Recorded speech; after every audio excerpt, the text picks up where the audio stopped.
ঢাকা-৮ আসনে সম্ভাব্য স্বতন্ত্র প্রার্থী ও ইনকিলাব মঞ্চের মুখপাত্র শরীফ ওসমান হাদীকে রাজধানীর বিজয়নগর এলাকায় গুলি করে দ্রুত মোটরসাইকেলে করে পালিয়ে যায় দুর্বৃত্তরা।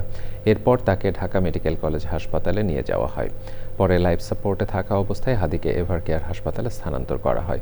ওসমান হাদীর উপর হামলার গভীর উদ্বেগ ও নিন্দা জানিয়েছেন বিএনপির ভারপ্রাপ্ত চেয়ারম্যান তারেক রহমান। দুষ্কৃতকারীদের শনাক্ত করে আইনের আওতায় আনতে সরকার ও আইনশৃঙ্খলা রক্ষাকারী বাহিনীকে সর্বাত্মক সহযোগিতা করতে সকলের প্রতি আহ্বান জানান তিনি। তারেক রহমান বলেন, দেশ অত্যন্ত সংকটের ভেতর দিয়ে যাচ্ছে। একটি গোষ্ঠী আগামী নির্বাচন বানচালে ষড়যন্ত্রে লিপ্ত।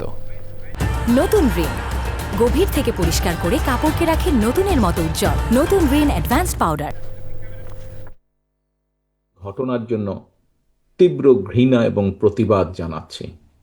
আমাদের উচিত হবে সারা বাংলাদেশে গণতন্ত্রের পক্ষে যত মানুষ আছে প্রত্যেকটি মানুষের উচিত হবে এই ঘটনার তীব্র প্রতিবাদ এবং ঘৃণা জানানোর। বিভিন্ন সময় বিভিন্ন ব্যক্তি, বিভিন্ন সংগঠনের সদস্যরা হুমকি দিয়েছে প্রকাশ্যে যে প্রত্যাশিত নির্বাচন আগামী ফেব্রুয়ারি মাসে, সে নির্বাচনকে তারা হতে দেবে না, বাধাগ্রস্ত করবে, প্রকাশ্যে হুমকি দিয়েছে।